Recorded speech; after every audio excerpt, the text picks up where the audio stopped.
Welcome to the Blind Loyalty Challenge. I am Amanda Cromhope from Truth Loyalty and the Blind Loyalty Trust. We interview world leaders in loyalty blindly. The challenge is about creating loyalty insight spontaneously and about a lot of fun. Simultaneously, it is about raising the awareness of the Blind Loyalty Trust, and 100% of the proceeds from my book, Blind Loyalty 101 Loyalty Concepts Radically Simplified, go towards the trust. We hope you enjoy the Blind Loyalty Challenge. On today's Blind Loyalty Challenge, I'm sitting with a co-judge on the International Loyalty Awards. Mark and I spent many hours together poring over fabulous entries. So Mark Bergdahl, he's from Loyalty Consulting UK. Welcome to the Blind Loyalty Challenge. Good afternoon, Amanda. Great to be with you, as always. Yes, so we had a lot of fun fun. We were like busy making sure the judging was completed in Dubai a few months back. And trying But to avoid the air conditioning. we were utterly frozen to death.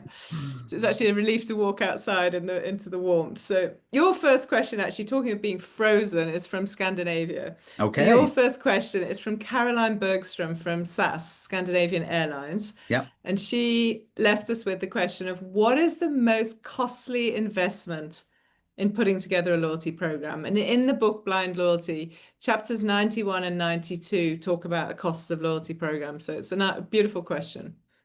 It's a great question, and I think it rather depends on the outcome, because I think there are the two costs that come to mind, which I think are important to consider when you're putting together any kind of loyalty initiative. Is one, the rewards cost. It's always front and center because it needs to be meaningful, it needs to be motivational, and that can be quite challenging depending on the industry, because margins can be quite tight. And I think of things like fuel retail or telecommunications.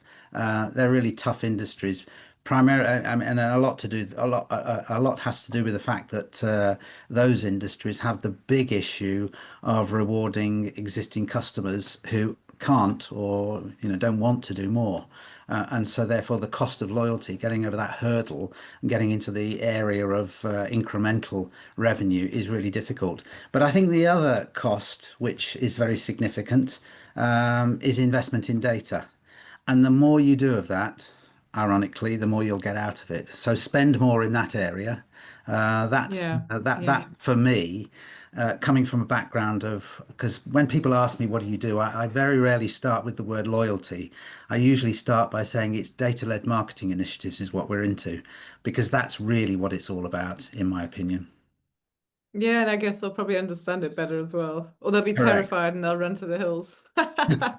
Correct.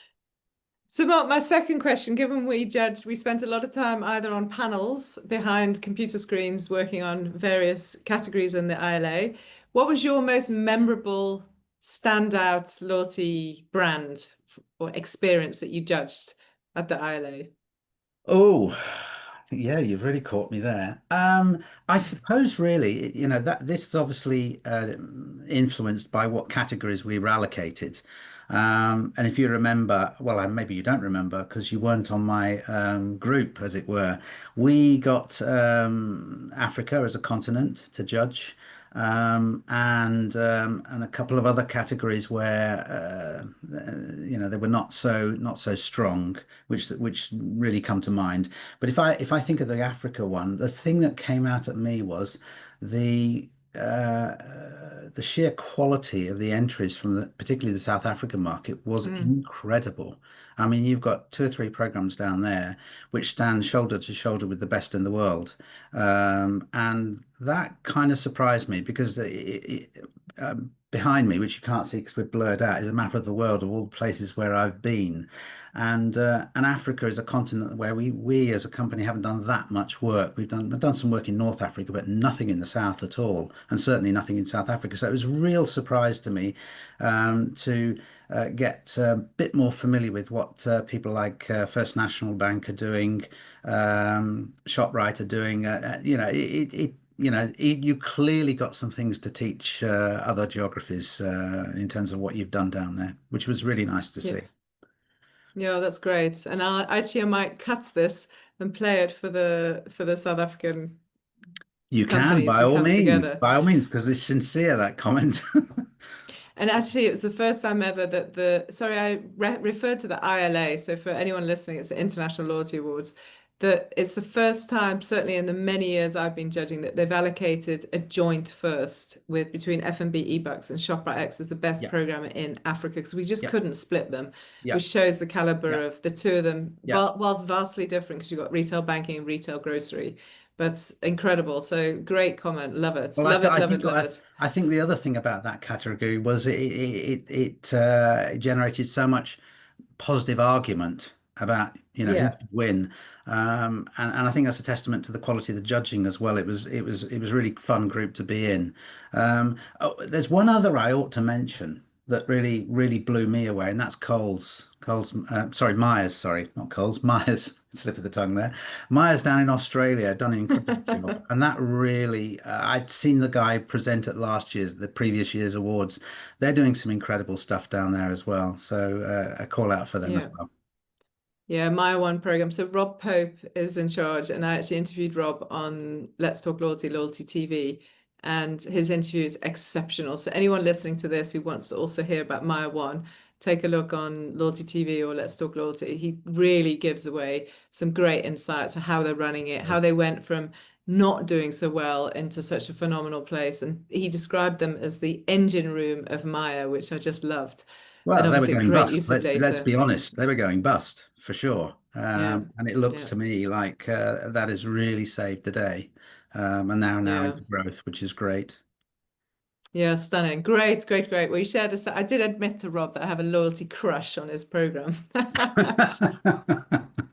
Notice I said on his program. Yes, yes, yes. So, so Mark, my last question, chapter 82 in Blind Loyalty talks about actually implementing a loyalty program. In your experience, what is the hardest part of the actual implementation phase? Ooh, well, there's lots. There are lots, and again, it really rather depends on the industry. But I guess winning the hearts and minds of the exec committee, and in particular, finance.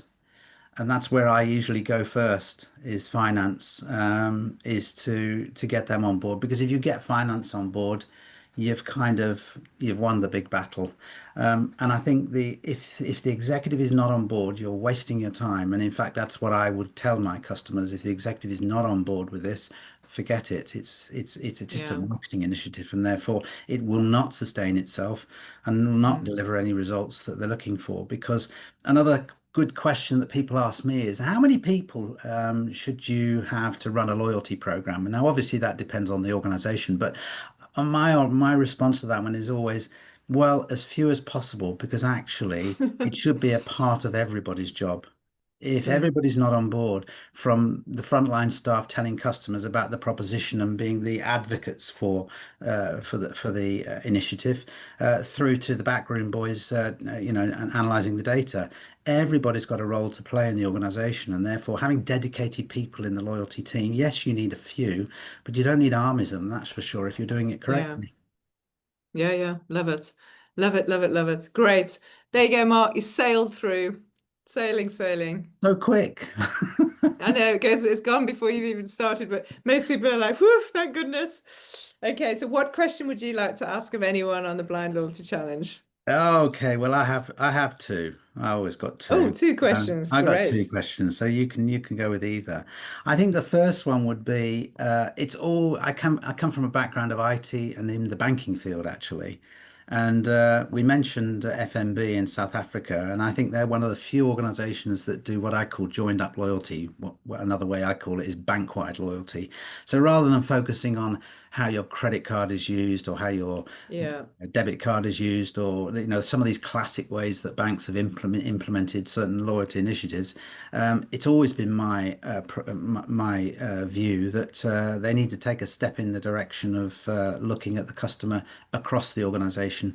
And I think the question has to be, why is that so difficult? Why is it so difficult for banks to provide a joined up loyalty proposition across what appear to be functional silos within their organizational structures? So mm, that would be, and that it sounds unfair and tricky, but I think it's a fair question.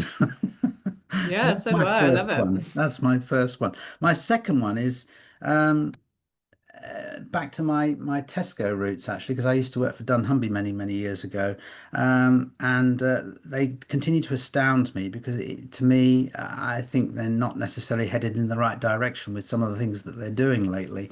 And as a customer, as a consumer, I look at what they're doing in terms of dual pricing, and this has become a very common approach for a lot of retail organizations to have a dual pricing model where got a price for members and a price for not members. And I think that that is relevant in certain industries, but in grocery retail, you've got to be whiter than white. As we did in Tesco's, we always knew what our marker products were. We called them marker products because they were the products where you knew the price. Everybody knows the price of a loaf of bread and a pint of Mm, milk. And therefore, yeah. in order to stay clean and make sure that you do offer value for money, you've got to pay attention to that sort of thing. And I think these dual pricing models throw a spotlight on the fact that is the price that they say a non-member should pay a fair price? Is it an inflated price? Now, I'm not accusing them of inflating prices, but all I'm saying is, as a customer, I'm looking and thinking, well, actually, that doesn't seem fair to me. It kind of breaks the trust bit. So my question is, does dual pricing modeling, giving discounted prices to members, is this really working as a strategy? And does this risk that the trust has built over the years for established programs like Tesco Club, is it too much to pay? So they're my two Great questions. question. Big questions, Mark. No easy ones there for sure. I'll have to think who to give those to. Amazing. So, who would you like to tag? Maybe it'll be a retailer or a grocery retailer, a retailer or a bank. Well, I'd like to tag two people, and hopefully you'll get one of them. Two Um, questions, two tags. no, yes, kind of, yeah. You get double your money with me. I love it. Clive Humby and Edwina Dunn, of the dunnhumby. Amazing. So I used to work for dunnhumby many years ago, and I had a lot to do with both of them. They're both incredibly great characters. They're the dynamic duo of the famous dunnhumby. They're no longer involved in that business anymore. They sold it back to Tesco, but they were part of the foundational group that set up Tesco Club Card, which used to be the gold standard of loyalty. I think that was most people will agree that that Mm. was the case back, 20 odd years ago. So they're the brains behind the club card as it was initiated, and some of the most talented people I've ever worked for. So I'd like you to get one of them. Oh, I'd love that. I'd love it. I'm actually, as I'm talking to you, next to my laptop is Scoring Points with Ah, I love that book. from Clive Humbry. Obviously Tim Yeah, and Terry as well, it's but it's a great. Have you read the book? amazing. Yes, of course. It's Yeah, it's a amazing. great book. Amazing. Yeah. Amazing, Still, there's amazing. still. I mean, Great. that's quite an old book, but there's still to be learned, lessons to be learned from that. 100%. Any new recruits who come into our business, there's a couple of books I say, let's read this, and this is one of them. So stunning. Great stuff. Mark, that was amazing. Thank you, thank you. Great insights. Love the conversation. Well, thank you. It's been very enjoyable, and we could go on, but I guess we've got to go. But thank you very much for inviting me. I really enjoyed it.